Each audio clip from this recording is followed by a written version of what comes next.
பேருந்து பயணம் பொதுவாக நான் உபயோகப்படுத்துவது அல்லது விரும்புவது பேருந்து பயணம்தான்.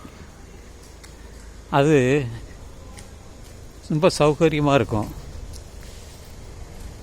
மிக அருகாமையில் போய் இறங்கி கொள்ளலாம். கட்டணமும் குறைவு தான், அதிக கட்டணம் கிடையாது. அதுவும் சென்னை மாநகராட்சி பேருந்தில் போனால் ரொம்ப கட்டணம் மிக குறைவான கட்டணம்தான், அதிக கட்டணம் இல்லை. அதில் என்ன நேரம் எடுக்கும், ஏன்னா ஒவ்வொரு இடத்துலையும் ஒவ்வொரு பஸ் ஸ்டாப்லேயும் நின்று போவோம்.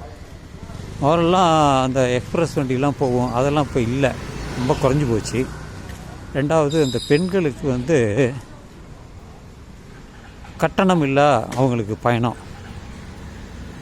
விடியல் மகளிர் பயணம்னு சொல்லிட்டு விடுறாங்க.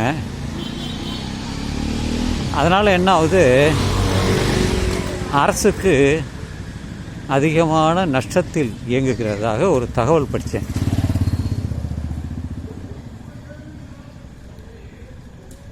என்ன, இப்போ நான் இன்றைக்கி டி நகர் போயிட்டு திரும்பி வரேன். சரியான போக்குவரத்து இல்லை. 3 பஸ்ஸு வழியாக போனேன். போயிட்டு வரத்துக்கு போகிறதுக்கு 3 மணி நேரம், வரத்துக்கு 3 மணி நேரம் ஆச்சு. எனக்கு மிஞ்சி போன செலவு ஒரு 40 ரூபா தான் ஆச்சு.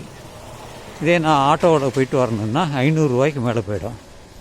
என்னை போல் ஒரு ரிட்டையர்டு சீனியர் பர்சனுக்கு அது தேவையில்லாதது தான். நான் முன்னாடி போய் என்னத்தை சாதிக்க போகிறேன் அப்படிங்கிற எண்ணமும் மனசில் இருக்குது.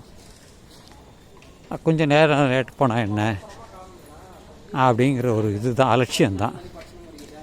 வீட்டில் போய் சும்மா தானே உட்காந்துருக்கோம், போய் படுக்க போகிறோம். ஒரு 3:30 மணிக்கு மேலே கிளம்புனேன். இங்கேருந்து பெரம்பூர் போயிட்டு, பெரம்பூர்லேருந்து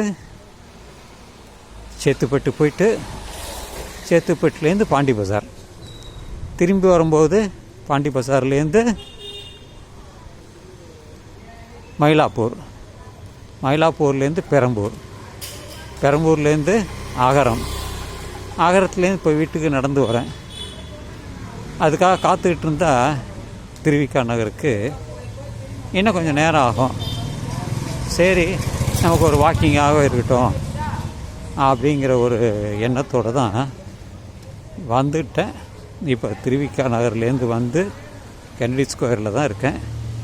ஏன்னா ஒரு 2-3 நிமிஷத்தில் வீட்டுக்கு போயிடலாம். இங்கெல்லாம் ரோடெல்லாம் நல்லா இருக்குது கென்னடி ஸ்கொயரில். ஆனால் அதே டி நகரில் பல தெருக்கள்லாம் பயங்கரமான தண்ணி. என்னுடைய ஷூலாம் உள்ளே தண்ணி போச்சு, காய வைக்கணும். அப்படிலாம் அந்த நிலமை இந்த மழை, இன்னும் இப்போ மழையே இல்லை. நான் கிளம்பும் போது மணி 7 ஆச்சு. சுத்தமாக தண்ணியே, மழை இல்லை. ஆனால் எனக்கு யூஸ் ஆச்சு. 2-3 இடத்துல தூறல் போட்டுது, அதுக்கு யூஸ் ஆச்சு. அப்படியே ஒரு வழியாக நல்ல விதமாக சேர்ந்துட்டேன். பாருங்கள், கென்னடி ஸ்கொயர் சதுக்கம் குறுக்கு தெருவில் நிற்கிறேன். இப்போ எங்கள் தெருவுக்கு போக போகிறேன். அவ்வளோதான், வந்தது தான். நடைப்பயணம், குறைவான கட்டணம், நேரம் அதிகம், வசதி அதிகம். பஸ்ஸில் உக்காந்து தானே போகிறேன். அதுக்காக தான் இந்த ஒரு வீடியோவாக எடுத்து போடுறேன் என்னுடைய சேனலுக்காக.